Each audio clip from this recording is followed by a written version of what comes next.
Welcome. We have new guests for our morning program, Bhagavatam, and old guests who will be going back to their respective places as well. And then very new guest as an Abhiram is also here even.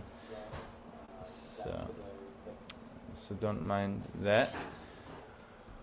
So we are going to read from the Bhagavatam just to give you a little, because we've been reading together this every morning that we don't do the programs for everyone. This is what we do. We read from the Bhagavatam. Why? This is the number one Vedic evidence from which how to base one's life in this modern age of Kali Yuga. This is the Bhagavad Gita teaches one.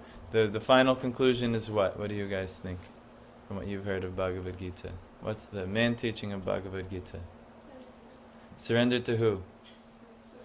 Yeah, surrender to the Supreme Lord Krishna. Yes. And then Bhagavatam is how to actually do that.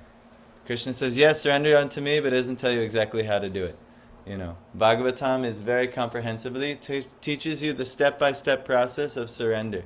And going certain things, how to surrender, what has to be given up and surrendered. So we're in the first canto. So out of 12 cantos. And by the time you get to the 10th canto, you should have developed love of God. Love of God should arise in some way. But right now we're talking about what to surrender so that love of God can arise. So, but where are we? We're very much in the beginning of the first canto. Well, actually, we're almost through the first canto. We're on the 15th chapter. But we are, right now, Arjuna is lamenting because Krishna just left this world. And he left in a very odd way. And Yudhishthir, he hadn't seen Arjuna in months, and Arjuna came back and he looked terrible. And Yudhishthir is asking, well, what happened, this and that? And he asked many questions as to what happened to Arjuna.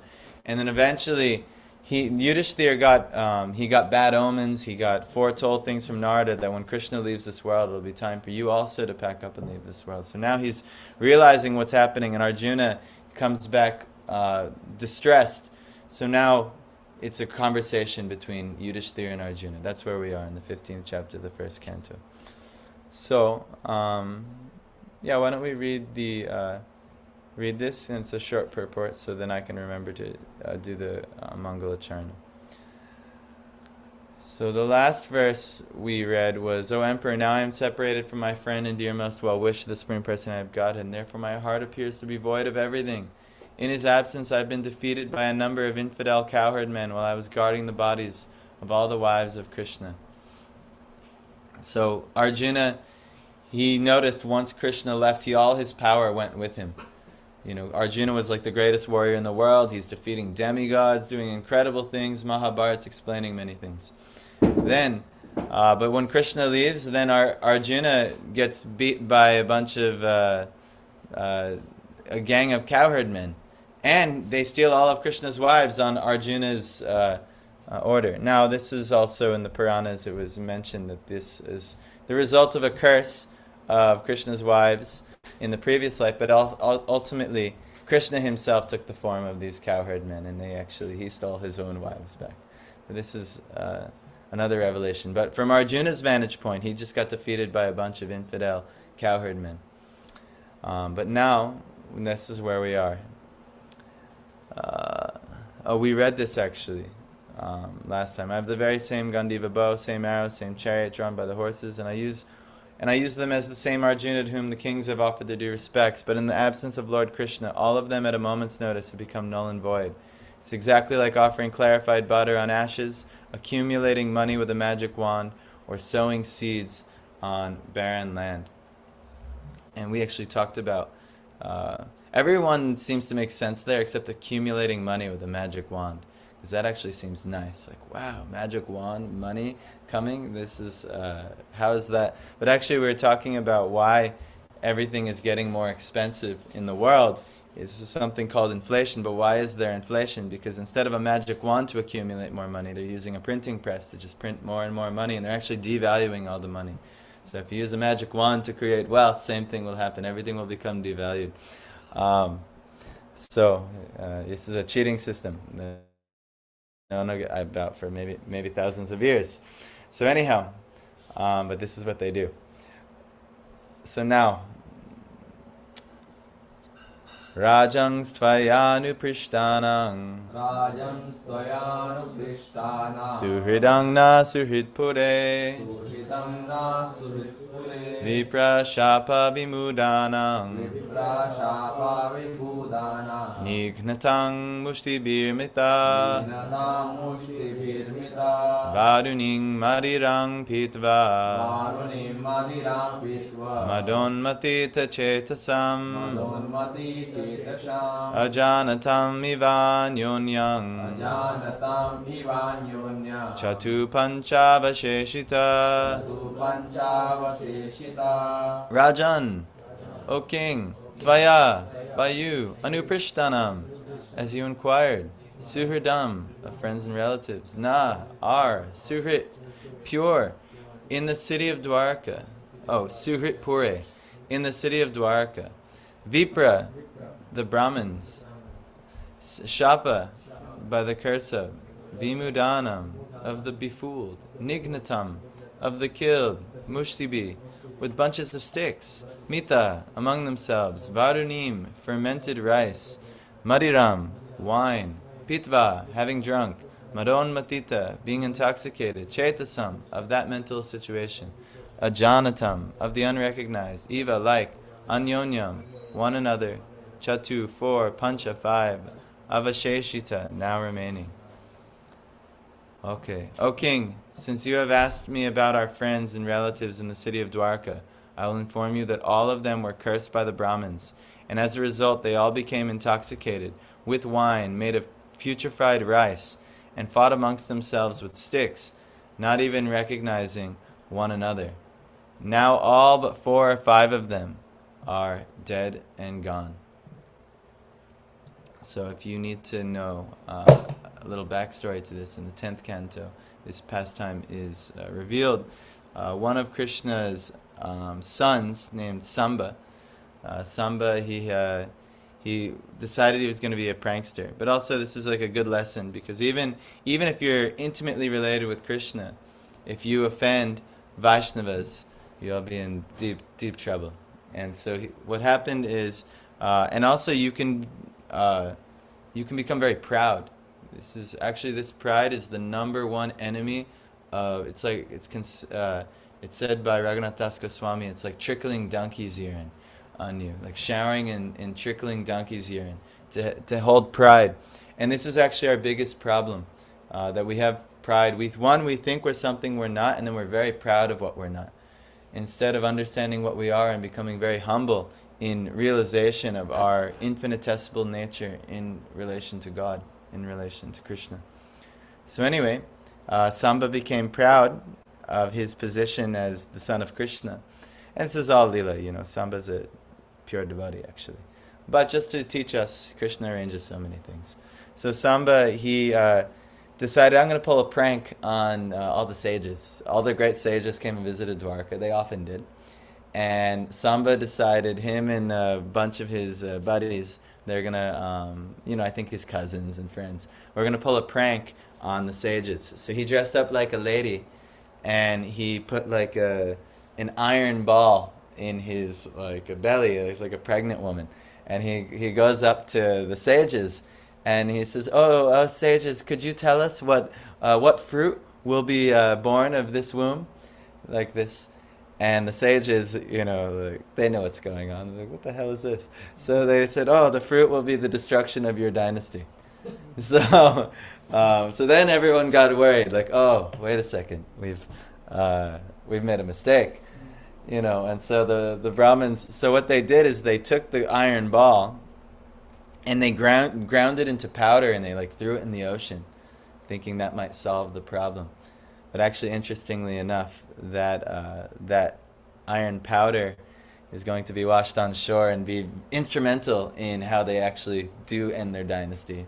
But anyhow, that's a whole nother pastime. You have to wait for the 10th canto to understand that pastime in full.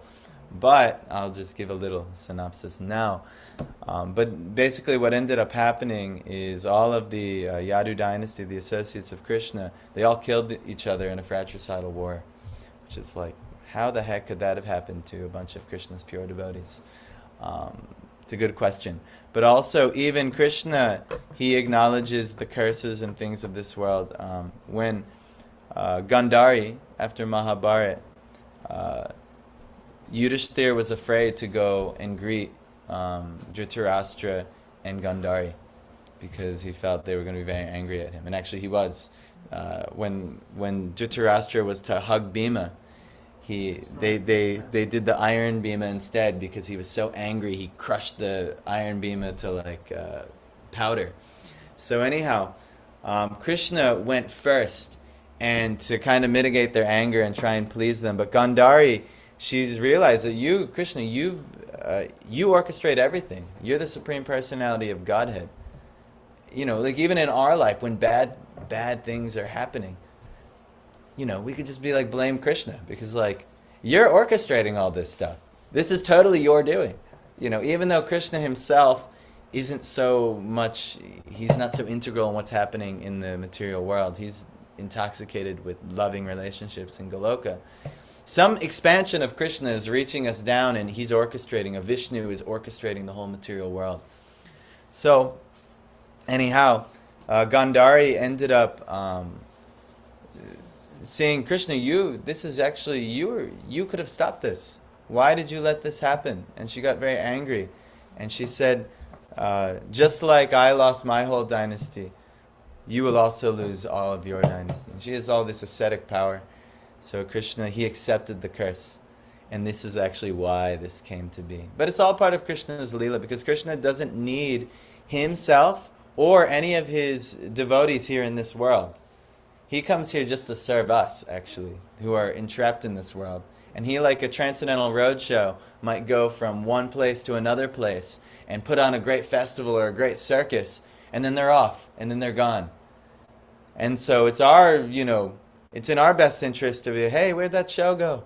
I want to go back to the show. So in the material world, Krishna and his associates will come, but then they also, just like they come mysteriously, they leave mysteriously. So this is what's happening. Before we go any further, my material samskars are crazy. I want to sing that Meatloaf song, but only a Western person would know the Meatloaf song. Maybe one of you guys can. Okay, yeah. Scroll here. These are our prayers here to glorify our Guru.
वाञ्छकल्पतरुभ्यश्च कृपासिन्धुभ्येव च पतितानां पावनेभ्यो वैष्णवेभ्यो नमो नमः। प्रभु नित्यानन्द श्री अद्वैत गदाधर श्रीवासादि गौरभक्तवृन्द। हरे Krishna Hare Hare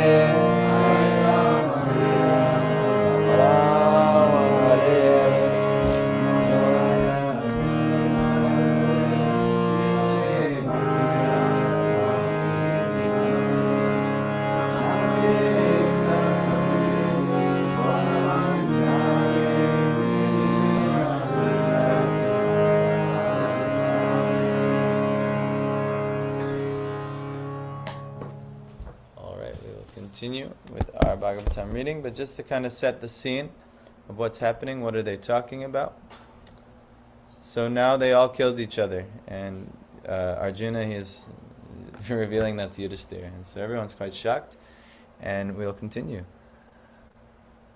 Prayinaitad Bhagavata Ishvarasya Vicheshtitam Mito Nignanti Bhutani Bhavayanti Chayanmita Prayena Etad. It is almost by Bhagavata, of the personality of Godhead, Ishwarasya, of the Lord, Vicheshtitam, by the will of Mita, one another, Nignanti, do kill, Bhutani, the living beings, Bhavayanti, as also protect, Cha, also, Yat, of whom, Mita, one another. Translation, factually this is all due to the supreme will of the Lord, the personality of Godhead. Sometimes people kill one another, and at other times they protect one another. Purport.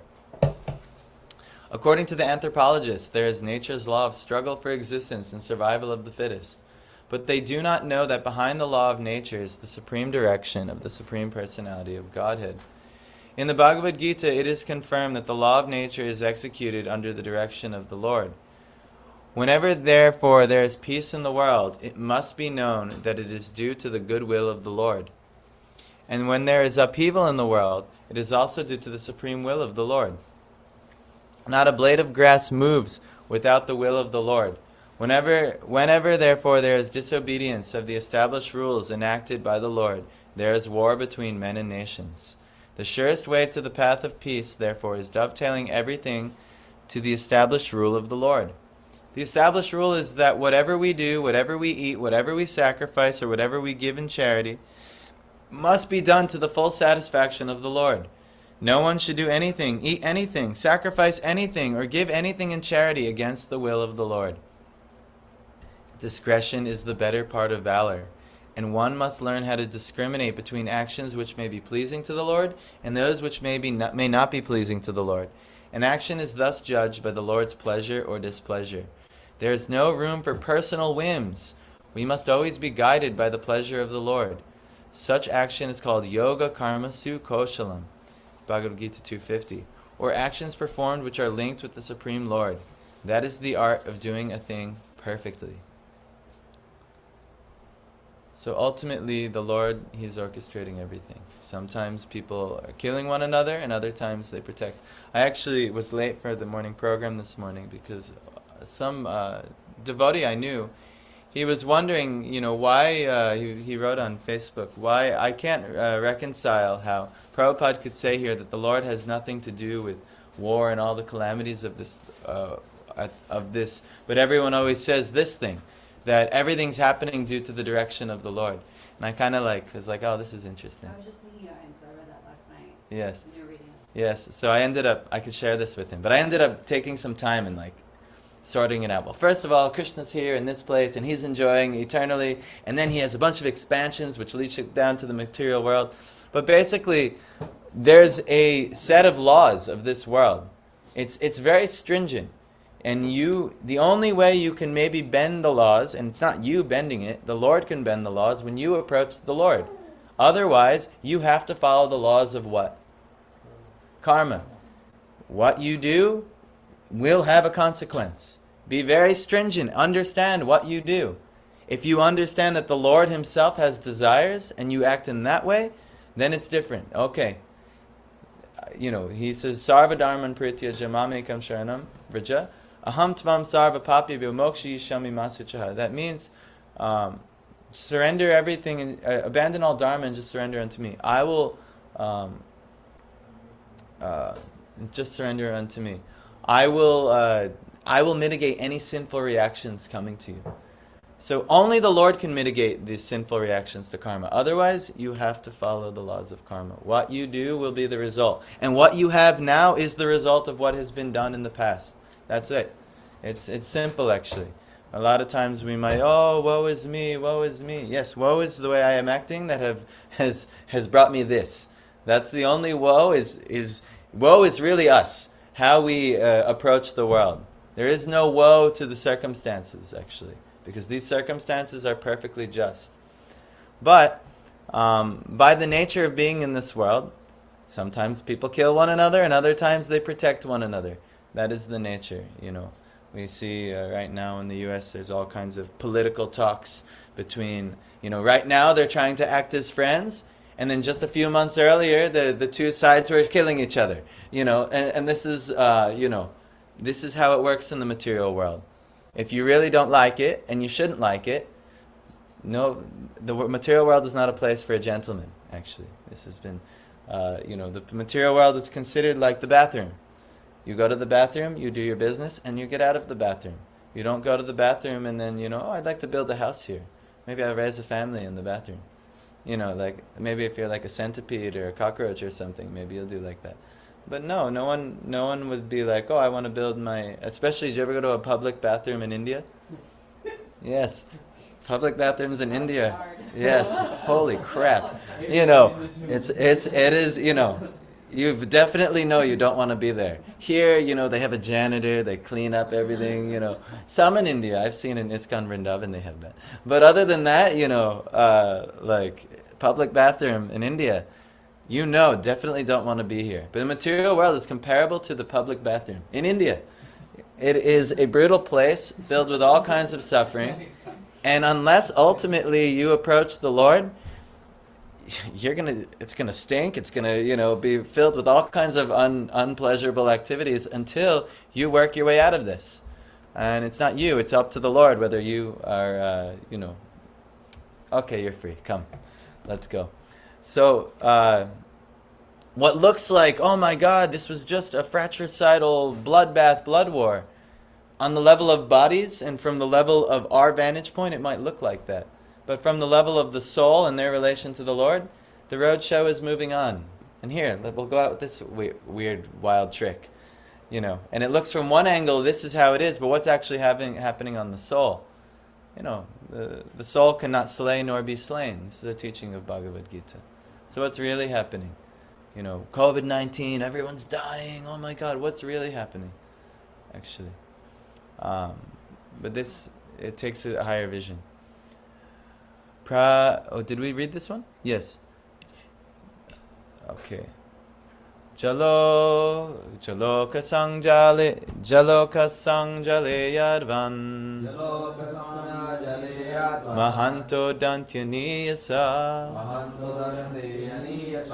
Dorbalan balino rajan Mahanto balino mita Evam balishtar yadubir Mahadbiri taran vibhu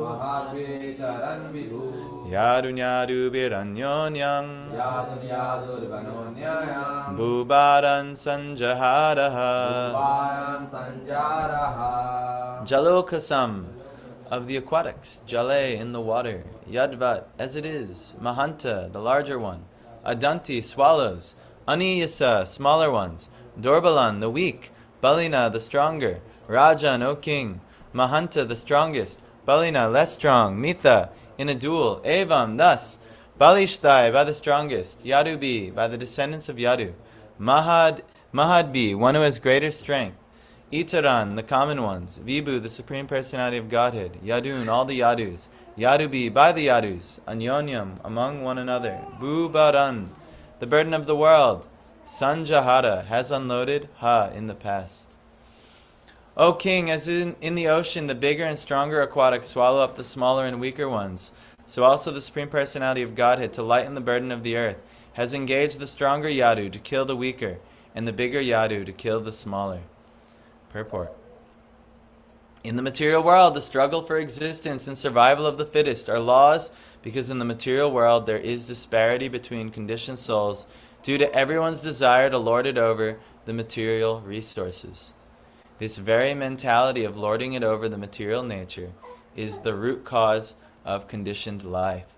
And to give facility to such imitation lords, the illusory energy of the Lord has created a disparity between conditioned living beings by creating the stronger and the weaker in every species of life. The mentality of lording it over the material nature in the creation has naturally created a disparity, and therefore the law of struggle for existence. So it's not like the Lord's fault. back to this post I was commenting on. Oh, why does war happen? Why does this happen? It's actually not the Lord's fault. Actually, the fault of it is the Lord gives us an environment, and everybody, because of our desire to want to be God, want to lord it over and be the enjoyer, we start acting crazy. Oh my gosh, I'm going to accumulate all this money. And then once you accumulate all this money, I'm going to make all these moves in society. And then, but this person's getting in my way. Well, I'll hire someone to kill him. And next thing you know, you have all kinds of problems happening in the world. But it's not the Lord's fault. It's actually our fault. And we're in this world because we have the improper mentality. I want to enjoy. I deserve to enjoy. Who feels they deserve to enjoy? Yes. You should all raise your hand. Yes. All the time. Yes, this is our problem. Oh no, I read the Shastras. I don't want to enjoy. Yeah, right. You're here because you want to enjoy. You're here because you want to enjoy. That's why you're here. But this is actually the root cause of everything. Every problem, every material problem is because everyone wants to enjoy and we're stepping on each other's enjoyment.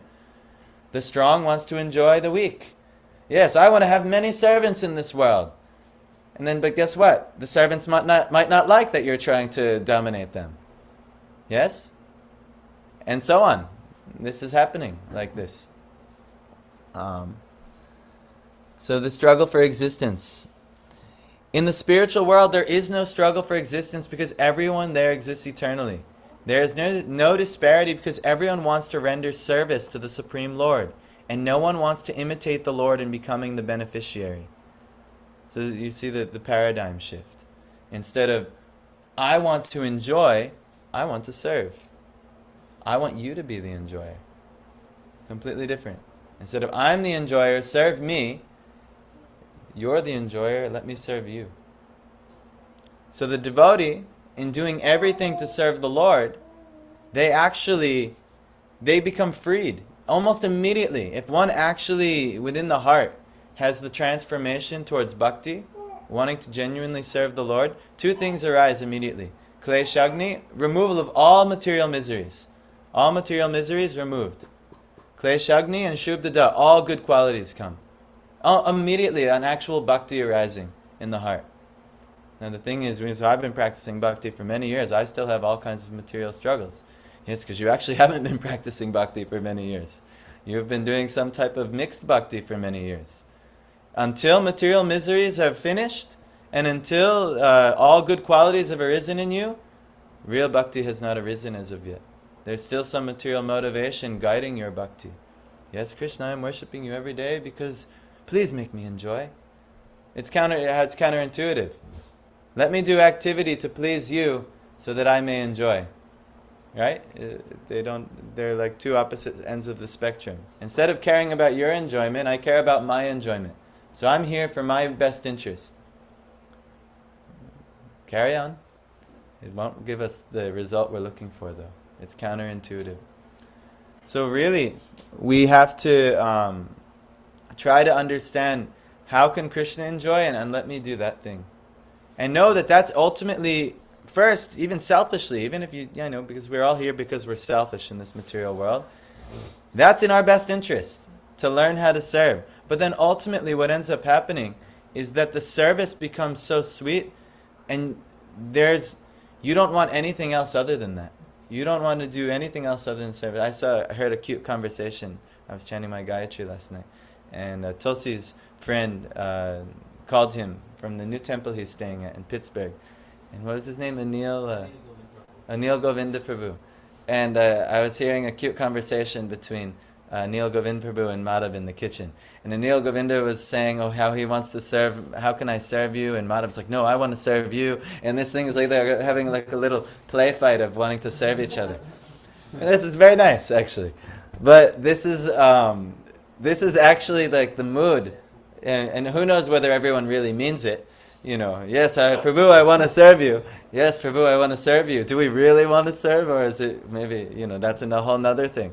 But anyhow, it's good, actually. This mood should be cultivated. This is actually proper. To want to always be of service to the Lord, actually. So, Piyush, pay attention here. What kind of intention could you have for staring at Madhav like that? I'll be wrong. So anyhow, the Lord being creator of everything, including the living beings, factually is the proprietor and enjoyer of everything that be. But in the material world, by the spell of Maya or illusion, this eternal relation with the Supreme Personality of Godhead is forgotten, and so the living being is conditioned under the law of struggle for existence and survival of the fittest. This is also how it happens, because we've actually forgotten God. If everyone knew of God's prominence, no one would do anything bad. If you really understood that God is stringently arranging everything, you would never lapse at all. Because you nope, that's stupid, definitely not going to do that. But because actually this world is designed to bring us into Maya or illusion, the greatest illusion is that I'm the enjoyer, meaning I'm God, instead of God is the enjoyer and everything is working under him and I should serve him. This is the paradigm shift. So when I'm requesting everyone humbly, yes, thank you for coming today, thank you for coming to our program, please come also tomorrow. Things like people are like, tomorrow? What are you talking about? I gave you 1 day a week. What are you talking about? I'm religious. I have lots of enjoyment to do in the world. And we're humbly said, please, just come. This actually, if we all engage in service, this is really how enjoyment comes. This is really how the life can be auspicious. The life is not auspicious doing all of your material duties and then, a little bit for God so that my material duties get done better. No, the real life is doing your spiritual services and then doing some material duties so that you can maintain the spiritual services. This is real life. Everything else is this is going to cause us in conflict, and eventually whatever material thing you acquire, some greater material force will smash it. Whether it be time, death, old age, something will smash what you materially acquire. So the fools, they chase materials. Don't be a fool. Please don't be a fool. Chase ultimately, how can I improve my service to the Lord? How can I improve my service to the Lord's servants? And they can teach me how to be better servants of the Lord. This should be our mentality. But it's not, is it? The mentality is, how can I enjoy today? Wow, I woke up today, 9 a.m., not bad. Maybe I can enjoy if I slept till 10 a.m. and you go back to sleep. And then, okay, I'm up again now. How can I enjoy? Okay, I'll eat this, that, and the other. And then all throughout the day, everyone is, how can they enjoy? But what do they get instead? They don't enjoy. They have to, instead, then someone says, all right, now work for me for 8 hours a day. Yes, master. And then you do this, that, and the other thing. And then at the end of the day, the government's like, hey, pay your bills. Blah, blah. Yes, master. And giving everything that you worked for and things away. And then going along. Why? Because they're a bigger enjoyer than you. But one day I'll be like them. No. Don't chase this silly, it's a pipe dream. It's nonsense, actually. You really want to enjoy, cultivate service to the Lord. That's the Supreme Master. Who do you think enjoys more? The intimate service of a king in a palace, or the peasant working hard? Maybe one day I'll be a king. You tell me. Well, the king is the ultimate enjoyer, but that's the position of God. But who do you think? The servant of the king will enjoy more than the peasant fighting out. Maybe one day I'll be the king. The peasant's not qualified to be the king. You're not qualified to be the enjoyer of existence. You can only have so much, only due to whatever karma you've accrued. And no more, no less. And once the karma is spent, finished. Just like you go on vacation and you've acquired some money, I'm going on vacation. Where do you guys like to go for vacation? Piyush, what's a destination, a hotspot? Vacation destination. Baltimore, New York City, you tell. What's that? India? Yeah. Where in India? Anywhere. Home. I'm going to go vacation home. That's not much of a vacation. But anyhow, let's say you go on an actual vacation. Maybe because you guys are working hard in the world, not much time for vacation. But some people, what's that? Florida is not bad. Yes, Florida. I want to go to Mar-a-Lago in Florida. Donald Trump's resort. Yes. So we're going. Resident for some time. What's that? It was resident for some time. Well, whatever it is. I'm going to go to the resort. And so you go there and you give them the money and they say, yes, yes, Devanshu, come on in, come on in, come on in, wonderful. And you say, yes, this place is wonderful. I'm enjoying like anything here. First class food, first class drinks, first class comforts in every level. And then but then your bank account runs out. Oh, okay. But you say, no, sir, I'm enjoying here. They'll say, oh, we don't care, sir, please leave. Like this. Whatever little bit of karma you've accrued, you will enjoy just like that and no more. And once your karma is spent, no more karma is there, then you're back. You get thrown back down. That's how karma works. That's how demigod life works. So heavenly planets work, all of this. We're not interested in this type of chase. But to become an intimate servant of the Lord, he said, oh, this is very good. You want, oh my gosh, yes, come with me. You're very valuable to what I'm trying to do. Okay, come. And then you get to go, you get to have a really good life, always and forever. And then all kinds of material calamity, all types of bad qualities that you're having, they're all dissipated by the potency of the Lord, just by being in association. So anyhow, I'm very happy you guys came. But don't be like, all right, we came once this week, that's good enough. You know, the main thing is please keep coming. This is actually in everyone's best interest to understand more about service to the Lord and actually engage in service to the Lord. Do you know what the number one service to the Lord is? Yes, it's Shravanam. Just come and hear about the Lord. That's the number one service to the Lord you're doing. Kirtanam is not coming without Shravanam. You have to have heard first, and then hopefully some realization was invested in whoever's giving the Shravanam. And then if it comes and it touches the heart, then you can actually perform kirtan of what you've heard. And this is how kirtan works. So and then when one is performing kirtan, now my job is to do kirtan. I've done lots of not lots, but I've done enough shravan where now I'm in a position to do kirtan. So now I'm in a position of doing kirtan, and the more I do kirtan and share, guess what? Smaran, I'm remembering. And I'm able to remember much more than when I did before. And so on. And then when I'm remembering, I'll understand some of the intricacies of Padasevanam.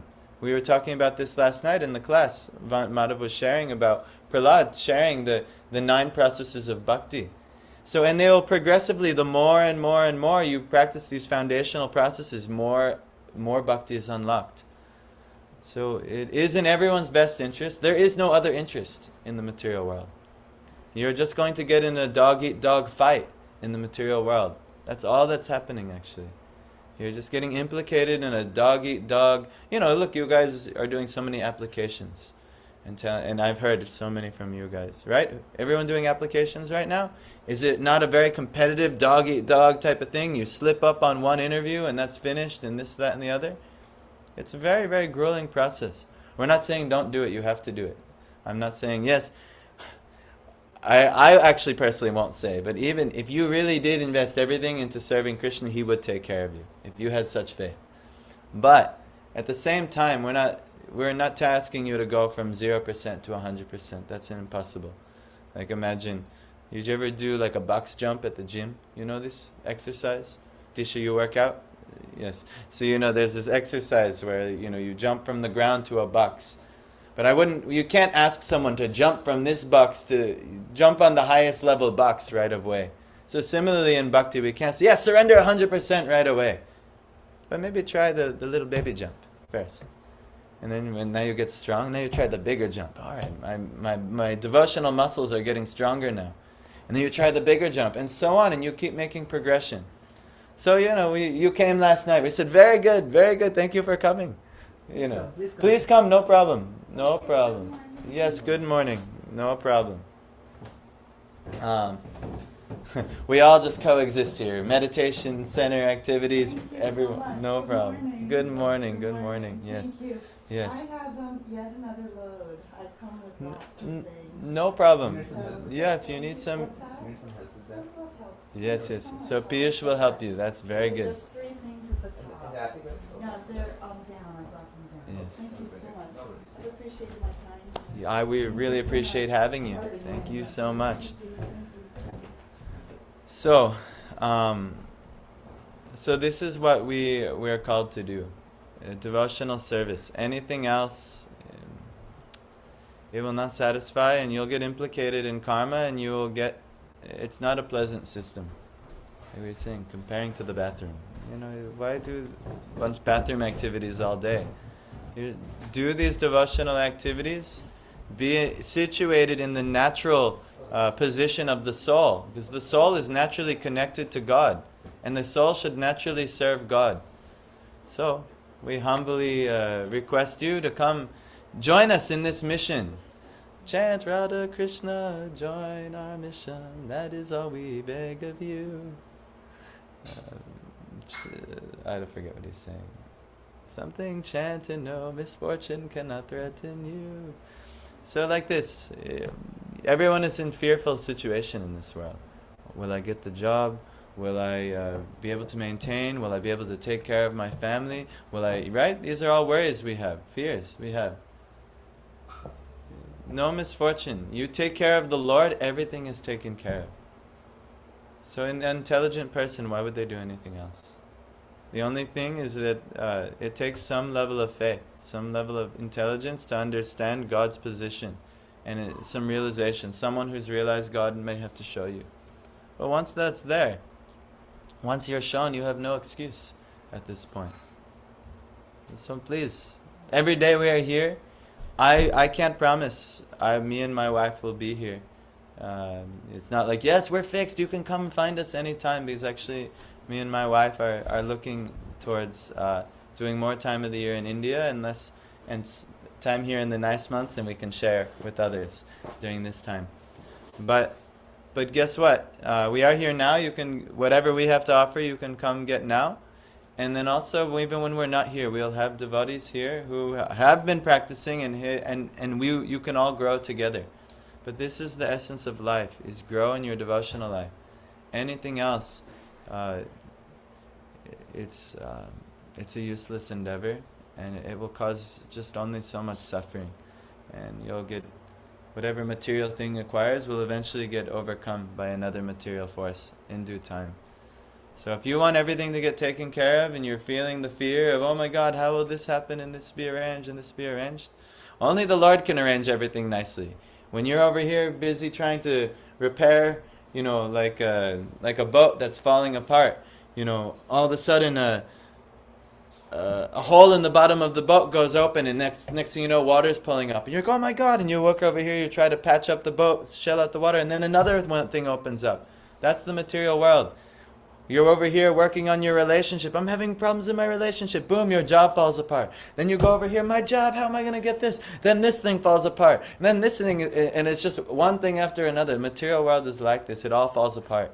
And you'll never be able to repair every single thing. Impossible.